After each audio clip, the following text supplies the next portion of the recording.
ကုချင်းဝံရဲ့ရင်ထဲမှာတော့နည်းနည်းတော့ထိတ်လန့်တုန်လှုပ်နေမိတာတော့အမှန်ပါပဲကျွန်တော်စိတ်ထဲကနေရှက်စရာကောင်းတဲ့စကားတွေထပ်ပြောပြီးသူ့စိတ်ကိုလာနောက်ရှက်မှာကိုသူတကယ်ကြောက်နေမိတယ်အကယ်၍လူအများကြီးရှိမှသာအဆက်ကွဲသွားရင်တော့ဟာတိုက်ရစရာဖြစ်သွားတော့မှလေကုချင်းဝံတယောက်ကွင်းပြင်အလဲကိုရှောက်သွားဖို့ပြင်နေတော့မှပဲကျွန်တော်ရဲ့စိတ်ထဲကအတန်ကရုတ်တရက်ထွက်ပေါ်လာခဲ့တယ်တေးလိုက်တာကုချင်းဝံကတကူလုံးတောင်းတင်းသွားပြီးမျက်နှာတစ်ခုလုံးဘာလဲဆိုတဲ့ရုပ်နဲ့ကြောင်အန်းသွားရတယ်ဘာကြီးကတေးတာလဲလွန်ခဲ့တဲ့အတွေ့အကြုံတွေနဲ့ပြန်ဆက်ဆက်ကြည့်ပြီးသူချက်ချင်းပဲအထင်လွဲသွားတော့တာပေါ့ရင်ထဲမှာဒေါသတွေတောက်လောင်လာပြီးကျွန်တော်ကိုလူလေလေးမရှုပ်လေးဆိုပြီးစိတ်ထဲကနေချိန်ဆနေတော့တယ်ဒါပေမဲ့လည်းစူလီယန်ရဲ့ကိုလုံးကိုပေါက်ကအစမတန်ထွားလာကြီးပဲဟာကိုဘယ်လိုလုပ်သေးရမှာလဲကုချင်းဝံတယောက်စိတ်လှုပ်ရှားနေတာကိုမတည်ငြိမ်နိုင်သေးခင်မှာပဲကျွန်တော်ရဲ့စိတ်ထဲကအတန်ကထပ်ပြီးထွက်လာပြန်တယ်တကယ်သေးတာဒီဓာတ်ကွက်ရဲ့အမြင်နဲ့အတွေးခေါ်ကသေးလွန်းတယ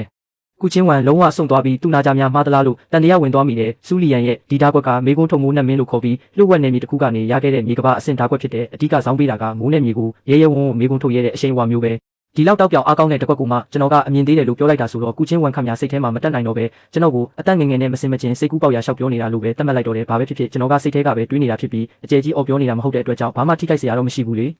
ေသူကျွန်တော်ဘက်ကိုလှည့်ကြည့်လာပြီးကျွန်တော်ကတော့စူလီယန်ကိုပဲစိုက်ကြည့်နေတော့မဲ့မျက်ဝန်းတွေကလည်းဘာအညစ်အကြေးမှမရှိပဲကြည်လင်နေပြီးဘာတွေတွေးတောနေမှန်းကိုမသိရဘူးကုချင်းဝံလည်းဘာမှမတက်နိုင်တော့ပဲကွင်းပြင်အလဲကိုပဲမျက်နှာမူပြီးရှောက်သွားလိုက်ရတော့တယ်စူလီယန်ကမိမိရဲ့နေရာစီကိုပြန်မသွားသေးပဲမူလနေရာမှာပဲရက်နေတော့မဲ့ကုချင်းဝံရှောက်လာတာကိုမြင်တော့သူကလှမ်းပြောလိုက်တယ်ရောင်ချီရဲ့အေကရီမင်းသမီးကညီမလေးရဲ့စောစောကဓာတ်ကွက်အပေါ်ဘာများအမြင်ရှိလဲဟင်ဒါမှမဟုတ်လွန်ခဲ့တဲ့နှစ်တွေတုန်းကလိုပဲညီမလေးရဲ့ဓာတ်ကွက်ကလူလိုပဲအောက်တန်းကျပြီးတေးတိမ်တယ်လို့ထင်နေတော့မဲလားစူလီယန်ရဲ့လေတံကတိတိတတာကိုရန်စနေတာပဲလွန်ခဲ့တဲ့နှစ်တွေတုန်းကသူတို့နှစ်ယောက်ငယ်သေးတဲ့အချိန်စကားများရန်ဖြစ်ခဲ့ကြစဉ်ကကုချင်းဝံကသူ့ကိုမျိုးရိုးနေတဲ့နေရာကလာပြီးစကားစိတ်တောက်ပြင်းနဲ့အောက်တန်းကျပြီးအဆုံးမမရှိဘူးလို့ခက်အေးပဲဝေဖန်ခဲ့ဘူးတယ်အဲ့ဒီစကလုံးကစူလီယန်ရဲ့ရင်ဘတ်ထဲမှာဘယ်တော့မှနှုတ်လို့မရတဲ့စူးတစ်ချောင်းဖြစ်သွားခဲ့တာကုချင်းဝံကမြင့်မြတ်တဲ့အတိုင်းဝိုင်းကမွေးဖွားလာပြီးတခြားလုံးအဆင်ပြေချုံးမွေးခဲ့ကလူတကာမောကြည့်ရတဲ့တရှိမှုမျိုးဖြစ်ခဲ့ပေမဲ့သူကတော့လူနဲ့မြေကွေးသွေးနှုတ်ဖြစ်တာကြောင့်ငငယ်တုန်းကအဆက်ခွဲစော်ကားတာတွေကိုအလူးလဲခံခဲ့ရပြီးမိမိရဲ့ရာပြည့်အားထုတ်မှုကြောင့်သာဒီနေ့လိုအခြေအနေကိုရောက်လာခဲ့ရတာဒါကြောင့်သူတစ်ပါးကသူ့ကိုအောက်တန်းကျတဲ့အဆုံးမရှိဘူးလို့ပြောတာကိုအမုန်းဆုံးပ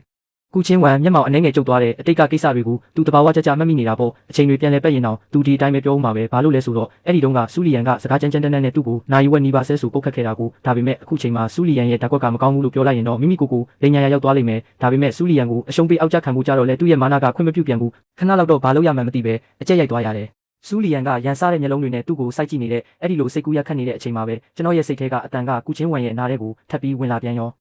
ာနည်းနည်းတော့အောက်တန်းကြပြီးတေးတိမ်တာမှန်တာပဲဘာကိုမိုးနဲ့မြေကိုမေးခွန်းထုတ်နေတာလဲမိုးနဲ့မင်းကဘာကောင်းမို့လို့လဲကျွန်တော်ကစနစ်ကပေးတဲ့ဓာတ်ကွက်တွေကျင့်စဉ်တွေကိုအထွတ်ထိပ်ထိကျင့်ကြံထားတဲ့ဓာတ်သမားတစ်ယောက်ပဲစူလီယန်ဓာတ်ကွက်အနှဲငယ်ထုတ်လိုက်တာနဲ့တင်ကျွန်တော်ကသူ့ရဲ့လမ်းကြောင်းကိုမြင်ပြီးဒီဓာတ်ကွက်ရဲ့အဓိကအနှစ်သာရကိုလည်းအပိုင်တွဲမိပြီးသားအချို့ဓာတ်ကွက်တွေရဲ့အနှစ်သာရကတန်ရောစင်အချို့ကစိတ်ဆန္ဒအချို့ကတိုင်းပြည်နယ်လူမျိုးဖြစ်ပေမဲ့စူလီယန်ရဲ့ဓာတ်ကွက်ကကျင့်ကြံတာကယူတုချင်းပဲဒါပေမဲ့မိုးနဲ့မြေကိုပဲမေးခွန်းထုတ်ရတဲ့ဓာတ်ကွက်ကဘာများယူတုတာခေါ်မလဲယူတုချင်းကိုကျင့်ကြံမှာတော့အဆုံးအစမရှိယူတုပြစ်လိုက်ရမှာပေါ့မိုးနဲ့မင်းကဘာကောင်းမို့လို့လဲဒီလိုစိတ်နေစိတ်ထားမျိုးနဲ့ဒါဒီဓာတ်ကွက်ကိုကျင့်ကြံရင်ယခုထက်အစပေါင်းများစွာပိုပြီးစွမ်းအားကြီးမားလာမှာအသေးချပဲကျွန်တော်ရဲ့စိတ်ထဲကစကလုံးတွေကတလုံးမကြံကုချင်းဝံရဲ့နားထဲကိုစီးဝင်သွားခဲ့တယ်သူမိုးကြိုးပြစ်ခံလိုက်ရတယ်လို့နေရာမှာတင်ကြောင်အန်းသွားပြီးနှလုံးခုန်တန်အောင်ခဏရက်သွားတယ်လို့ခံစားလိုက်ရတယ်လွန်ခဲ့တဲ့နှစ်ပေါင်းတောင်းချီကနမက်တဓာတ်သမားပြီးကုချင်းဝံတယောက်တတိပြန်ဝင်လာပြီးစိတ်ထဲကနေချက်ချင်းပဲပြန်လဲတွက်ချက်ပုံဖော်ကြည့်လိုက်မိတယ်အကယ်၍ဒီလိုစိတ်နေစိတ်ထားမျိုးနဲ့ဒါဓာတ်ကွက်ကိုထုတ်ဖော်မယ်ဆိုရင်တိမ်ထူးထက်ရကနေနေရောင်ကြီးကိုမြင်လိုက်ရတယ်လို့မျိုးလမ်းပွင့်သွားမှာပဲသူရုတ်တရက်အတိညာဉ်ပွင့်သွားပြီးကျွန်တော်ရဲ့ဒီစကားကသူ့ရဲ့ကိုယ်ပိုင်ဓာတ်ကွက်အတွက်လည်းအသုံးချလို့ရမှန်းသဘောပေါက်သွားတယ်သူ့ရဲ့ဓာတ်ကွက်ကဘာတစ်ခုလိုအပ်နေလဲဆိုတာကိုသူအမြဲတမ်းဝေခွဲမရဖြစ်နေကြတာအခုမှပဲငါကလွယ်ရင်ဘယ်သူမှမရှိရဘူးကဆိုတဲ့ရဲရင်ပြတ်သားတဲ့အရှိန်အဝါမျိုးလိုနေတာကိုသိလိုက်ရတော့တယ်ဒါပေမဲ့ကျွန်တော်ရဲ့ဝေဖန်ချက်ကစူလီယန်အတွက်ပေးတာဖြစ်လို့သူ့အတွက်တော့ရာနှုန်းပြည့်အသုံးချလို့မရနိုင်ဘူးကုချင်းဝံရဲ့ဓာတ်ကွက်ကယူတုချင်းကားကိုကျင့်တာမဟုတ်ပဲမာနာကိုကျင့်တာဖြစ်လို့အခြေအနေကိုကြည့်ပြီးလက်တွေ့အသုံးချတတ်ဖို့လိုအပ်တာပဲလွန်ခဲ့တဲ့နှစ်ပေါင်းတောင်းချီကတောင်ပိုင်းချင်းချမ်းကျိုးရဲ့အတန်မာဆုံးပုဂ္ဂိုလ်ပြီးသူကကျွန်တော်ရဲ့စကားကိုအနှဲငယ်ပြုပြင်ပြောင်းလဲပြီးမိမိရဲ့ဓာတ်ကွက်ထဲကိုချက်ချင်းပေါင်းဆက်လိုက်နိုင်တယ်ဒါပေမဲ့ဒီအတွေးကတကယ်ပဲအလုပ်ဖြစ်ပါမလားဆိုတာသူလည်းမသိချသေးဘူးအခုချိန်မှာသူကကျွန်တော်ကိုသူ့ရဲ့ဓာတ်ကွက်ကိုတိတိကျကျကြည့်ပေးပြီးလမ်းညွှန်ချက်အနှဲငယ်ပေးစီခြင်းနဲ့စိတ်တွေနဲ့ပြည့်နေမိတော့တယ်ကုချင်းဝံခေါင်းလေးကိုအနှဲငယ်လှည့်ပြီးကျွန်တော်ကိုအတိတ်ပဲပြည့်နေစိုက်ကြည့်လာတယ်မျက်ဝန်းထဲမှာတော့အံ့ဩတုန်လှုပ်မှုတွေနဲ့ပြည့်နေတာပေါ့ဒါပေမဲ့ကျွန်တော်ရဲ့အကြည့်ကတော့စူလီယန်ပေါ်မှာပဲကြားရောက်နေတော့မဲ့စိတ်ကူးတွေကလည်းအဝေးကြီးကိုလွင့်မျောနေလေရဲ့သူ့စိတ်ထဲမှာဒီလူလေလေးကဘလောက်တောင်ပါရမီထူးခြားလာတဲ့နတ်ဆိုလာတရဝါမျိုးလဲလို့တိတ်တဆိတ်ချီးကျူးမိတယ်သူကကျွန်တော်စီကနေဓာတ်ကွက်လမ်းညွှန်ချက်စိတ်တန်တွေကိုဆက်ပြီးကြားရလို့နဲ့စောင့်နေတော့မှပဲနားထဲကိုဝင်လာတာကတော့အရေးမပါတဲ့အတွေးဆောက်အုံတွေပဲဖြစ်နေတော့တယ်ကုချင်းဝမ်ရဲ့မျက်နှာတစ်ခုလုံးနှီးမြန်းသွားပြီးကျွန်တော်ကိုမျက်စောင်းတစ်ချက်ထိုးလိုက်ကစိတ်ထဲကနေမရှုပ်လေးလို့ချိန်ဆလိုက်မိတယ်ဒါပေမဲ့ကျွန်တော်ကသူ့ကိုလုံးဝမကြည့်နေမှန်းသိလိုက်ရတော့သူနှာခေါင်းတစ်ချက်ရှုပ်လိုက်ပြီးစူလီယန်ဘက်ကိုပြန်လှည့်ကြည့်လိုက်ရတယ်ဒါပေမဲ့သူ့ရဲ့အကြည့်ကတော့တိတိတတ်တာရောမတိမတာရောစူလီယန်ရဲ့ရင်ဘက်စီကိုခဏခဏရောက်သွားမိသေးတယ်စူလီယန်ကတော့ကုချင်းဝမ်ကိုထူးထူးဆန်းဆန်းပုံစံနဲ့ကြည့်နေပြီးရင်ထဲမှာလည်းတန်တရားတွေအပြည့်ဖြစ်နေတာပေါ့ဒီကုချင်းဝမ်ကဘာဖြစ်လို့မိမိနေရာဘေးမှာရက်နေတဲ့ကျွန်တော်ကိုပဲခဏခဏလှည့်ကြည့်နေရတာလဲပြီးတော့မျက်နှာကအမှုရာမရှိသလိုဖြစ်နေပေမဲ့အခုရှင်ပြိုင်မဲ့ပွဲကိုလုံးဝအာယုံမဆိုင်နေမှန်းသိတာလားတဲ့တပတ်ပြင်ငါရဲ့ရင်ဘက်ကိုလည်းခဏခဏလာကြည့်နေသေးတယ်သူများတရားထိုင်တာနှစ်ပေါင်းတောင်းချီကြသွားလို့စိတ်နောက်သွားတာများလားစူလီယန်ကထပ်ပြီးရန်စားဖို့ပြင်နေတော့မှပဲကုချင်းဝမ်ကခေါင်းကိုအနှဲငယ်မောလိုက်ပြီးသူ့ရဲ့အမြဲတမ်းရှိနေကြမာနထောင်ရတဲ့အမှုရာမျိုးနဲ့ပြောလိုက်တယ်တကယ်ပဲအနှဲငယ်တော့အောက်တန်းကြပြီးတေးတိမ်နေတော့မယ် ဒီစကားထွက်လာတာနဲ့တင်အားလုံးကအံ့ဩမြင်သက်သွားကြပြီးစူလီယန်လည်းတော်တော်လေးအံ့အားသင့်သွားရတယ်သူတစ်ပါးကိုနှိမ့်ချလိုက်လို့မိမိကိုမြင့်မြတ်သွားမှာမဟုတ်ဘူးနော်အေဂရီမင်းသမီးကြီးတကယ်လို့မကျေနပ်ရင်အမြင်ကျပြီးကြီးမြတ်တဲ့ဓာတ်ကွက်ဆိုတာဘာလဲဆိုတာညီမလေးကိုပြပေးပါဦးလားစူလီယန်ကမိမိရဲ့ဓာတ်ကွက်ကတောင်ပိုင်းချင်းကျန်းကျိုးမှာနံပါတ်1ဖြစ်ပြီးအရှိန်ဝါကတောင်နှင်းမြစ်တွေကိုဝါမျိုးနိုင်တယ်လို့ယုံကြည်ချက်အပြည့်ရှိနေတာမို့ကုချင်းဝမ်ကတရားထိုင်ပြီးထွက်လာကစားမှာသူတစ်ပါးမိမိထက်တာလွန်သွားတာကိုမခံစားနိုင်လို့စကားနာထိုးနေတာလို့ပဲသတ်မှတ်လိုက်တယ်ဒါပေမဲ့သူဆက်ပြောဖို့မဆောင်ပဲကုချင်းဝမ်ကကွင်းပြင်အလဲကိုရှောက်သွားရင်းနဲ့တည်ငြိမ်တဲ့မျက်နှာထားနဲ့ပဲလှမ်းပြောလိုက်တယ်မိုးနဲ့မြေကိုမေးခွန်းထုတ်တာကဘာများအရေးပါလို့လဲနင်ကလည်းအေဂရီအဆင့်ကိုရောက်နေပြီးမိုးနဲ့မြေရဲ့စီးမြင့်တွေအပြင်ဘက်ကိုကျော်လွန်နေပြီပဲဟာကိုဘာဖြစ်လို့မိုးနဲ့မြေကိုမေးခွန်းထုတ်နေအောင်မလဲမိုးနဲ့မြေရဲ့စီးမြင့်တွေကိုငါတို့ကခြေပွားအောက်မှာနင်းချထားပြီးသားလေမိုးနဲ့မြေကဘာမို့လို့လဲငါတို့ကအေဂရီတွေပဲဥစ္စာကုချင်းဝမ်ကကျွန်တော်ရဲ့စကားကိုဒိုင်းဆိုင်တဲ့စကားလုံးတွေဖယ်ထုတ်ပြီးအနှဲငယ်ပြုပြင်ပြောင်းလဲကပြောလိုက်တာသူပြောပြီးတာနဲ့တပြိုင်နက်ကွင်းပြင်ကြီးတစ်ခုလုံးတိတ်ဆိတ်ချောက်ကပ်သွားပြီးလူတိုင်းကဒီစကားကြောင့်စွန့်တုံလို့သွားကြရတယ်စူလီယန်ဆိုရင်နေရာမှာတင်ကြောင်အန်းသွားပြီးနှက်ခမ်းနီလေးဟတ်စီလေးဖြစ်သွားကလုံးဝမယုံနိုင်စရာဖြစ်သွားရတော့တယ်ဒီစကားကသူ့ကိုအတိညာပွင့်သွားစေပြီးမိမိရဲ့ဓာတ်ကွက်အပေါ်နားလည်မှုကိုချက်ချင်းပဲအစင်နှဲငယ်မြင့်တက်သွားစေခဲ့တယ်ကျွန်တော်လည်းကုချင်းဝမ်ရဲ့စကားကိုကြားတော့ရင်ထဲမှာရင်ခုန်စိတ်လှုပ်ရှားသွားပြီးသူကတကယ်ကိုမိုင်လုံးနဲ့လို့စိတ်ထဲကနေတိတ်တဆိတ်ချီကျူးမိကကိုယ်ွယ်အားကျစိတ်တောင်နည်းနည်းပေါ်လာမိတယ်တစ်ချိန်တည်းမှာပဲကိုလည်းသတိပေးလိုက်မိတယ်ငါထက်တော်တဲ့သူတွေရှိပါသေးလားစနစ်ကပေးတဲ့ဓာတ်ကွက်ကိုတက်ယုံနဲ့ဘဝင်မြင့်လို့မဖြစ်ဘူးလူဆိုတာနှိမ့်ချတတ်ရမယ်ဒီစိတ်ထဲကအတွေးတွေကကုချင်းဝမ်ရဲ့နားထဲကိုထပ်ပြီးရောက်သွားပြန်ရောသူ့ရဲ့ပါးပြင်နှစ်ဖက်နီးမြန်းသွားပြီးစိတ်ထဲကနေဖြက်ခနဲရှက်သွားမိပေမဲ့လည်းကျွန်တော်ကိုသူ့လူလိုသတ်မှတ်ထားမှတော့ကျွန်တော်ရဲ့စကားကိုငှားပြီးစူလီယန်ကိုလှည့်စားတာလည်းဘာမှအပြစ်ပြောစရာမရှိပါဘူးလို့တွေးလိုက်မိတ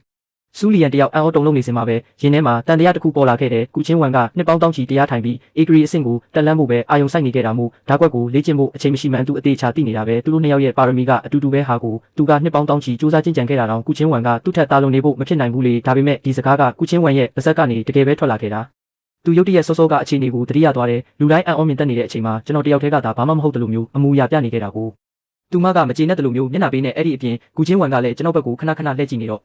တကယ်ပဲအမှန်တရားကဒီကောင်လေးနဲ့ပတ်သက်နေတာများလားလို့တန်တရားဝင်မိတယ်ဒါပေမဲ့စူလီယန်ကဒီအတွေးကိုချက်ချင်းပဲပြန်ဖြောက်လိုက်တယ်သူမအကဲခတ်ကြည့်ရတဲ့လောက်ကျွန်တော်ရဲ့ပါနတ်မှုကရုပ်ရှင်လောကကဆရာကြီးတွေဒါမှမဟုတ်ဝင်စားတဲ့အေဂရစ်တွေလိုမျိုးမဟုတ်ဘူးကျွန်တော်ကကောင်းကင်ဘုံရဲ့အသားတော်ပဲဖြစ်နေပါစေဦးတော့10နှစ်အတွင်းမှာစေးဖို့ဆက်တဲ့ပညာရက်မှာဒီလောက်အောင်မြင်မှုရထားပြီးမှဓာတ်တိုင်းမှာပါဒီလိုအဆင့်တန်းမျိုးကိုတပြိုင်နက်တည်းရောက်ဖို့ဆိုတာဘယ်လို့မှမဖြစ်နိုင်ဘူးလေဘာသက်တည်မှမရှိပေမဲ့သူမရဲ့အာယုံခံစားမှုအရာတော့ဒီကိစ္စကကျွန်တော်နဲ့လုံးဝမကင်းဘူးလို့ထင်နေတာအဲ့ဒီအချိန်မှာပဲကုချင်းဝမ်ကစိတ်ကိုပြန်ထိန်းလိုက်ပြီးပတ်ဝန်းကျင်တစ်ခုလုံးရောင်စုံအလင်းနှံတွေဖျားထွက်သွားတဲ့မြင့်မြတ်တန့်စင်တဲ့အရှိန်ဝါတွေတဟုန်ထိုးထွက်ပေါ်လာပြီးစူလီယန်စီကကြံနေသေးတဲ့ဓာတ်အရှိန်ဝါတွေကိုချက်ချင်းပဲရိုက်ခွဲပစ်လိုက်တဲ့စူလီယန်တယောက်ဆွန့်သွားရတဲ့ကုချင်းဝမ်ကတိုက်ခိုက်ဖို့ဓာတ်တော်မထုတ်ရသေးဘူးအရှိန်ဝါတစ်ခုလေးနဲ့တင်ဒီလောက်ပြင်းထန်တဲ့ဓာတ်ရည်ညွှန်းချက်ကိုဖန်တီးနိုင်နေပြီလေပြီးတော့မှကုချင်းဝမ်ရဲ့လက်ထဲမှာဓာတ်တလက်ပေါ်လာတဲ့သူမကစူလီယန်ရဲ့အံ့ဩမြင်တတ်မှုကိုဂရုမစိုက်ပဲကျွန်တော်ပဲလှည့်လာပြီးလေတန်အေးလေးနဲ့ပြောတယ်တေချာကြည့်ထားတော့ကျွန်တော်လည်းချက်ချင်းပဲခေါင်းညှိပြပြီးစိတ်ချပါဆရာသားခင်ကြီးတပည့်တေချာချာတင်ယူပါမယ်လို့ပြောလိုက်တယ်ဘေးကစူလီယန်ကတော့မျက်မှောင်ကုပ်ပြီးဒါဟာကုချင်းဝမ်ရဲ့မျက်လက်ပြကွက်တစ်ခုလိုပဲတတ်မှတ်ကကျွန်တော်အပေါ်ပို့ပြီးတန်တရားဝင်လာခဲ့တဲ့ကုချင်းဝမ်ကတော့သူမကိုဂရုမစိုက်ပါဘူးသူမကကျွန်တော်ကိုပဲသူမရဲ့ဓာတ်တိုင်းကိုတေချာကြည့်စေချင်တာကျွန်တော်ရဲ့စိတ်ကူးထဲကနေလမ်းညွှန်ချက်တွေရအောင်မလားလို့ညှို့လင့်နေတာလေးနောက်တစ်စက္ကန့်မှာပဲကုချင်းဝမ်ကဓာတ်တိုင်းကိုစပြီးကပြတော့တဲ့တကွက်ထဲတင်သူမရဲ့လက်ဟန်ချေဟန်ကအားလုံးကိုရင်သက်ရှုမောဖြစ်သွားစေတဲ့ဓာတ်တိုင်းထဲမှာမြင့်မြတ်တန့်စင်တဲ့အရှိန်ဝါတင်မကပဲလောကကြီးတစ်ခုလုံးကိုမိုးကြည့်နေတဲ့တိမ်စင်မြင့်ထက်ကလို့မမာနာရည်ညွှန်းချက်တွေပါဝင်နေတဲ့လောကမှာရှိတဲ့အရာအလုံးကသူမရဲ့ဓာတ်ရှိမှာအမုံမွားလေးတွေလိုပဲစူလီယန်တယောက်ရင်ထဲမှာထိတ်လန့်သွားတယ်သူမကိုယ်တိုင်လည်းအေဂရီတစ်ပါးဖြစ်နေပါလျက်နဲ့ဒီဓာတ်တိုင်းရဲ့လွှမ်းမိုးမှုကြောင့်မတိမတာမောကြီးအားကြတဲ့စိတ်တွေဝင်လာလို့အမြန်ပဲအဲ့ဒီတွေးကိုအတင်းမောင်းထုတ်လိုက်ရတဲ့ကုချင်းဝမ်လည်းသူမရဲ့ဓာတ်ရည်ညွှန်းချက်ပြောင်းလဲသွားတာကိုခံစားမိပြီးရင်ထဲမှာအတိုင်းမသိဝမ်းသာသွားတယ်ကျွန်တော်ရဲ့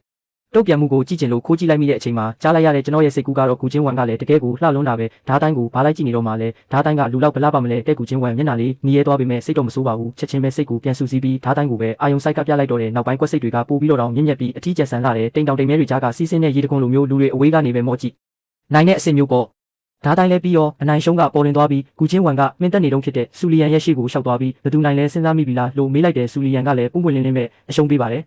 နေနိုင်တာပေါ့သူမကရှုံးရင်မခံချင်ဖြစ်တဲ့လူမျိုးမဟုတ်ဘူးဒါအပြင်လွန်ခဲ့တဲ့နှစ်ပေါင်းတောင်းချီကလေးကကုချင်းဝမ်နဲ့ပြိုင်ရင်အမြဲတမ်းတစ်ကွက်ပဲရှုံးနေကြလေကုချင်းဝမ်ကတော့ဘာမှအများကြီးပြန်မပြောပါဘူးသူမကိုယ်တိုင်သိတာပေါ့သူမနိုင်တာကကျွန်တော်ရဲ့လမ်းညွှန်ချက်ကြောင့်ဆိုတာကိုယ့်ရည်ချင်းအစ်နဲ့ကြောဝါနေတာမဟုတ်ဘူးလေဆူလီယန်ကစကားလမ်းကြောင်းလွှဲပြီးလှုပ်ဝက်နယ်မြေကိစ္စနဲ့ပတ်သက်ပြီးနေနဲ့ရောင်ချီတန့်စင်မြေကလူတွေတိတ်မသိသေးဘူးထင်တယ်ဒါပေမဲ့ဒီကိစ္စကိုနောက်ရက်မှပဲဆွေးနွေးကြဆိုငါအခုချက်ချင်းတရားစခန်းဝင်ပြီးကြင်ကြံရမှာမို့လို့ဒီရက်ပိုင်းရောင်ချီတန့်စင်မြေမှာပဲခိတ္တတဲခုံမဲလို့ပြောတယ်တကယ်တော့သူမကဒီအခွင့်အရေးကိုတုံးပြီးကျွန်တော်ကပဲကြွယ်ရကကျိုးကင်နေတဲ့အဓိကလူဖြစ်နေမလားဆိုတာကိုစုံစမ်းချင်လို့ပါအကယ်၍အခုပဲလှုပ်ဝက်နယ်မြေကိစ္စကိုဆွေးနွေးပြီးသွားရင်သူမအနေနဲ့ရောင်ချီမှာဆက်နေဖို့အကြောင်းပြချက်မရှိတော့ဘူးလေ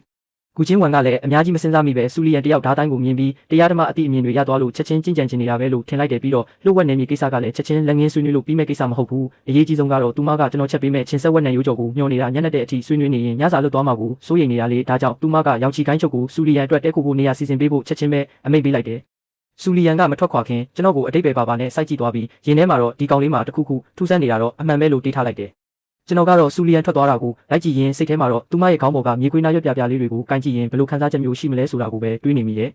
အဲ့ဒီအချိန်မှာလူတွေတောင်သွားကုန်ပြီးကြည့်လို့မဝသေးဘူးလ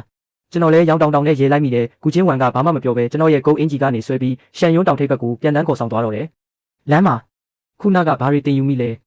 ကျွန်တော်ကကြောင်တောင်မျက်နှာပေးနဲ့သူမကတက်ပြင်းချရင်းနဲ့ငါရဲ့ဓာတ်တိုင်းကိုတင်ယူမိရဲ့လားလို့မေးတာကျွန်တော်လည်းစကားကိုလွှဲပြီးမြောက်ပစ်ပြောဆိုဖို့လုပ်တော့သူမကတော်ဆန်းပါဇက်ပိတ်ထားတော့လို့ဖြတ်ပြောလိုက်တယ်။ကူချင်းဝမ်ကတကယ်စိတ်ဆိုးတာတော့မဟုတ်ပါဘူး။သူမကမိမိရဲ့ဓာတ်တိုင်းလမ်းစဉ်ကိုရှာဖွေတွေ့ရှိသွားပြီးမှကျွန်တော်ကိုရင်ထဲကနေအတိုင်းမသိကျေးဇူးတင်နေတာပါပြီးတော့ကျွန်တော်အပေါ်ကြီးပဲအမြဲတမ်းအားကိုးနေလို့မဖြစ်ဘူးဆိုတာလည်းသူမသိတာပေါ့။ရှန်ယွန်းတောင်ထိပ်ကိုပြန်ရောက်တော့ကျွန်တော်ကထုံးစံအတိုင်းထမင်းဟင်းချက်ပြီးကူချင်းဝမ်ကဘေးကနေအမွေးကြိုင်တွေပြင်ဆင်ပေးတဲ့ချင်းဆက်ဝက်နံယူကြောကိုသူမအားရပါရစားသုံးပြီးတကယ်ကိုစိတ်ကြည်နဲ့သွားပုံပဲ။ညရောက်တော့ကူချင်းဝမ်ကပက်လက်ကလက်ထိုင်ပေါ်မှာလှည့်ပြီးအနားယူနေတဲ့အချိန်တွေဘယ်လောက်ကြာသွားလဲမသိဘူးကျွန်တော်ကကူချင်းဝမ်ကိုစောင်းပါးလေးတစ်ထည်ခြုံပေးလိုက်ပြီးတန်းဝင်ရင်အိတ်ခမ်းနဲ့ပြန်အိတ်ဖို့ပြင်နေလမ်းမှာလဲဧကရေအဆင့်ရှိတဲ့သူကတော့နှာစေးဖျားနာတာမျိုးမဖြစ်တော့ပါဘူးနော်ကူချင်းဝမ်နိုးလာရင်ငါ့ကိုအယူလို့ထင်နေအောင်မလားမသိဘူးလို့တိုးတိုးလေးရေရွတ်နေမိသေးတယ်ကူချင်းဝမ်ကမျက်လုံးမဖွင့်တယ်လို့စောင်းကိုလည်းဖဲမပြစ်ဘူးအနေထားကိုပို့ပြီးတက်တောင့်တက်တာဖြစ်အောင်ပြင်လဲလိုက်ပြီးဒီညတော့ဒီနေရာမှာပဲအိတ်မယ်လို့ဆုံးဖြတ်လိုက်တယ်စိတ်ထဲကနေလေဒီကောင်လေးကဂယုစိုက်တက်တာပဲလို့ကျင်းနေနေမိတယ်မနက်ခင်းရောက်တော့ကျွန်တော်နိုးလာတဲ့အချိန်မှာကူချင်းဝမ်ကပက်လက်ကလထိုင်ပေါ်မှာမရှိတော့ဘူးစောင်းလေးပဲကြံခဲ့တယ်သူမကရောင်ချီတပည့်တွေကိုမနက်ခင်းလေးကျင်ကန်လုပ်ပေးဖို့သွားတာနေမှာခဏနေရင်မနက်စာစားဖို့ပြန်လာလိမ့်မယ်ဆိုတာကျွန်တော်သိတာပေါ့ကျွန်တော်အခန်းတကားကိုဖွင့်ပြီးအကျော်ဆန်းလိုက်တဲ့အချိန်မှာပဲအုံနောက်ထဲမှာစနစ်ရဲ့အကြောင်းကြားစာထွက်ပေါ်လာတယ်မနေ့ကတာမန်လူတန်မိုး3000ရရှိတဲ့အတွက်ဆုလက်အဖြစ်ရှုရှန်ဂျင်းနီကိုအင်ရှင်ရဲ့ကဘာဦးအိတ်ထဲမှာထည့်သွင်းပေးထားပြီးပါပြီကျွန်တော်လန့်သွားတယ်ရှုရှန်ဂျင်းနီဟုတ်လားကျွန်တော်ကဒန်နာရီပုံမြင်တွေကိုအများကြီးမသိပေမဲ့စနစ်ကပေးထားတဲ့စာအုပ်တွေထဲမှာတော့ရှုရှန်ဂျင်းနီဟာဒန်နာရီလာနာမည်ကြီးဓာတ်ဆယ်လက်ရဲ့ထိတ်ဆုံးကရွှေရင်ထားကိုတုံးလုပ်တဲ့နေရာမှာတုံးတဲ့ပစ္စည်းလို့အသေးချာရေးထားတာကျွန်တော်လည်းကဘာဦးအိတ်ထဲကနေဝါဝင်းနေတဲ့ဂျင်းနီတုံးကြီးကိုချက်ချင်းထုတ်ကြည့်လိုက်တယ်လက်မောင်းခန့်အရွယ်စားရှိပြီးတကယ်ကိုလေးလံလာတယ်ကျွန်တော်အဲ့ဒီဂျင်းနီတုံးကိုလက်ထဲမှာချိန်ဆကြည့်ရင်တွေးမိတယ်စနစ်ကပေးထားတဲ့လက်မှုပညာရက်တွေကိုကျွန်တော်ကအထုပ်ထိပ်ရောက်အောင်တက်မြောက်ထားပြီးသားဖြစ်တယ်လို့ရွှေရင်ထားကိုတုံးလုံးကြီးကုန်ကျန်းပစ္စည်းနဲ့ဤစနစ်တွေကိုလည်းသိနေတာပဲရွှေရင်ထားကိုတုံးလုပ်ဖို့ဆိုတာလုံးဝဖြစ်နိုင်တယ်ဒါပေမဲ့ပြန်တွေးကြည့်တော့လည်းမလိုအပ်ပါဘူးလေလွန်ခဲ့တဲ့၄-၅နှစ်ကတည်းကစနစ်ကကျွန်တော်ကိုရွှေရင်ထားတစ်လက်စုပေးဘူးတယ်အစ်စ်လားအတူလားတော့မသိဘူးဒါပေမဲ့တကယ်ကိုထက်မြက်လွန်းတယ်ကျွန်တော်ကတော့လူကိုယ်တိုင်တန်မာဖို့ကသာအဓိကလက်နက်ဆိုတာမလိုပါဘူးလို့တွေးပြီးအဲ့ဒီဓာတ်ကိုကဘာဦးအိတ်ထဲမှာပဲပစ်ထားတာဒီနေ့အထိပဲပိုပြီးထူးဆန်းတာကမနေ့ကတာမန်လူတန်မိုးကဘာလို့3000တောင်များနေရတာလဲတိတိကျကျပြန်စဉ်းစားကြည့်ရင်မနေ့ကနေ့စဉ်လုပ်ငန်းဆောင်တာတွေပြင်တောင်အောင်ဆင်းပြီးစူးစဲတီးခွတ်တာပြောင်းမှုစိုက်တာပြီးတော့စူလီယန်ရောက်လာတာတွေပဲရှိတာစူးစဲတီးခွတ်တာနဲ့ပြောင်းမှုစိုက်တာကတာမန်လူတွေရဲ့စိုက်ပျိုးရေးလုပ်ငန်းတွေဖြစ်လို့တာမန်လူတန်မိုးအများကြီးတက်လာတာထင်တယ်ပြီးတော့စူလီယန်နဲ့ကူချင်းဝမ်တို့ရဲ့ပြန်ပွဲကိုကြည့်တာကိုလည်းစနစ်ကတင်ယူမှုတစ်ခုအနေနဲ့တတ်မှတ်ပြီးတန်မိုးတွေအပိုးဆောင်ပေးလိုက်ဒါနေမှာဒါကိုနားလည်သွားတော့ကျွန်တော်နည်းနည်းတောင်ရှက်မိသွားတယ်ရောင်ချီကိုရောက်တာ10နှစ်ရှိမှစနစ်ရဲ့စီးမြင့်တွေကိုတကယ်နားလည်တော့တာကိုအရင်ကတရက်ကိုတရား200ပဲရတာကိုတွေးပြီးမျောမိသေးတယ်ဒီနေ့တော့တောက်အောက်ကဟင်းသီးဟင်းရွက်ခင်းကိုတွားတူဆွဲရမလားလို့စဉ်းစားနေမိတယ်ကျွန်တော်ကရှန်နွန်စိုက်ပျိုးရေးနဲ့ပညာရက်ကိုအထုပ်ထိပ်ရောက်အောင်ကြင်ကြံထားတာမို့လို့ဟင်းသီးဟင်းရွက်စိုက်ရတာတကယ်ကိုလွယ်ကူပါတယ်တိတိကျကျပြုစုပြောင်းထောင်စရာမလိုပဲစိုက်လိုက်တာနဲ့ရှင်းတန်တာပဲလေအဲ့ဒီအချိန်မှာပဲခြံဝင်းထဲကနေအတန်တန်ကြားလိုက်ရလို့ကျွန်တော်ကမစင်စားပဲဒီနေ့ဘာလို့ဒီလောက်စောစောပြန်လာတာလဲလို့မေးလိုက်တယ်စကားတော်မဆုံးသေးဘူးလန့်ပြီးရက်သွားရတယ်ဘာလို့လဲဆိုတော့ရောက်လာတဲ့လူကကူချင်းဝမ်မဟုတ်ပဲစူလီယန်ဖြစ်နေလို့ပဲဆရာတခင်ကြီးကအခုအခမ်းအနားခမ်းမမှာရောင်ချီတပည့်တွေကိုတရားဟောပညာသင်ပေးနေတာမဟုတ်ဘူးလားကျွန်တော်စိတ်ထဲကနေတန်တရားဝင်မိတယ်စူလီယန်ကမနေ့ကတရားစခန်းဝင်မယ်ပြောပြီးတော့ဘာလို့ဒီလောက်မြန်ပြန်ထွက်လာတာလဲစူလီယန်ကသူမရဲ့ညှို့တက်ပြင်းတဲ့မျက်ဝန်းတွေနဲ့မိတ်ပြရင်ကျွန်တော်စီကိုရှောက်လာပြီးဆွဲဆောင်မှုရှိတဲ့လေတံနဲ့စကားပြောဖို့လုပ်တယ်ဒါပေမဲ့စကားတစ်ဝက်မှတင်သူမရဲ့အကြည့်ကကျွန်တော်လက်ထဲကရှုရှန်ချင်းကြီးတုံးပေါ်ကိုကျသွားပြီးလေတံနဲ့မျက်နှာပေးကချက်ချင်းပဲတီးတက်ဆိုးရင်သွားကမောင်လေးလက်ထဲကဘာပစ္စည်းလဲလို့မေးလိုက်တယ်ကျွန်တော်ကြောင်သွားပြီးမှရှုရှန်ချင်းဒီတုံးကိုတိမ်ပုံမေးနေတာကိုတတိယတဲ့စူလီယန်ရဲ့အန်အောမင်တက်နေတဲ့မျက်နှာကိုကြည့်တာနဲ့ဒီပစ္စည်းကတာမန်မဟုတ်ဘူးဆိုတာသူမသိသွားပြီဆိုတာထင်ရှားနေတာပဲဧကရေတပါအနေနဲ့ရှုရှန်ချင်းဒီပေါ်ကပြင်းထန်တဲ့တန့်စင်မြင့်မြတ်တဲ့အရှိန်အဝါကိုသူမအာယုံခံမိတာသိကြတယ်ဒါပေမဲ့ဒါကရှုရှန်ချင်းဒီဆိုတာနဲ့ဘာအတွက်သုံးလဲဆိုတာကိုတော့သူမမသိဘူးကျွန်တော်လည်းအမြန်ပဲရှုရှန်ချင်းဒီကိုတိမ့်လိုက်ပြီးရေမောကစကားလွှဲလိုက်တယ်လမ်းမှာတိုက်တိုက်ဆိုင်ဆိုင်ကောက်ရတဲ့ကြောက်တုံးဆန်းလေးပါတစ်ခုခုလှုပ်လို့ရမလားလို့ကြည့်နေတာစူလီယန်ကလုံးဝမယုံပါဘူးလမ်းဘေးမှာကောက်ရတဲ့ကြောက်တုံးကဘယ်မှာလေးတော့စတူရန်ပုံစံရှိမှလဲသူမကစိတ်ထဲကနေဒါဟာကူချင်းဝမ်ကကျွန်တော်ကိုပေးထားတာပဲလို့တွေးလိုက်တယ်အဲ့ဒီတန့်စင်မြင့်မြတ်တဲ့အရှိန်ဝါကတကယ်ကိုကြောက်စရာကောင်းပြီးလောကမှာရှိတဲ့မိစ္ဆာအမောင်ထုအားလုံးကိုလွယ်လွယ်ကူကူခြေဖြတ်နိုင်စွမ်းရှိတာကူချင်းဝမ်ကဘယ်တော့မှဒီလိုယတနာမျိုးရသွားပြီးတော့ဒီကောင်လေးကိုတော့လက်ဆောင်ပေးလိုက်ရတာလဲလို့စူလီယန်တွေးတော့နေမိတယ်စူလီယန်ကရင်ထဲမှာတန်တရားတွေရှိနေပေမဲ့လည်းဆက်ပြီးမမေးတော့ပါဘူးသူမဒီနေ့လာရတဲ့အဓိကရည်ရွယ်ချက်ကမနေ့ကဓာတ်တိုင်းချောင်းကိုစုံစမ်းဖို့ပဲလေစူလီယန်စကားမဆရသေးခင်မှာပဲကျွန်တော်ကမိဖို့ချောင်းဘက်ကိုလှည့်ထွက်ရင်းအဲ့ဒါဆိုလေခဏလောက်ထိုင်ဆောင်ဦးပြဆရာတခင်ကြီးကတင်ကြားတာပြီးတာနဲ့ချက်ချင်းပြန်လာလိမ့်မယ်ကျွန်တော်မနှက်စာသွားချက်လိုက်အောင်မယ်လို့ပြောလိုက်တယ်ကျွန်တော်အနေနဲ့စူလီယန်ကိုအလွန်ကြုံယိုသေးပြတ်ဝတ်နေဖို့မလိုပါဘူးဘာလို့လဲဆိုတော့ကျွန်တော်ကသူမအပေါ်မိကိုနေထိုင်ရတာမဟုတ်လို့ပဲကူချင်းဝန်တောင်မှကျွန်တော်ကိုစိတ်ဆိုးအောင်လုပ်မိရင်ညစာမစားရမှာဆိုလို့စကားကောင်းကောင်းနဲ့ပြန်ချော့ရတာလေခြံထဲမှာကြံခဲ့တဲ့စူလီယန်ကတော့ဘာမှမပြောဘဲလှည့်ထွက်သွားတယ်ကျွန်တော်ရဲ့ကြောပြင်ကိုကြည့်ပြီးမျက်ခုံးပင်ကစိတ်ထဲကနေအံ့ဩတုန်လှုပ်စွာတွေးလိုက်မိတော့တယ်ဒီကောင်လေးဟာမိမလာလေးတွေကိုစိတ်မဝင်စားတဲ့အပြင်စရိုက်ကလည်းတစ်မျိုးပဲသူ့ရဲ့လိန်စိတ်ခံယူမှုကပုံမှန်မဟုတ်တာများလားတဲ့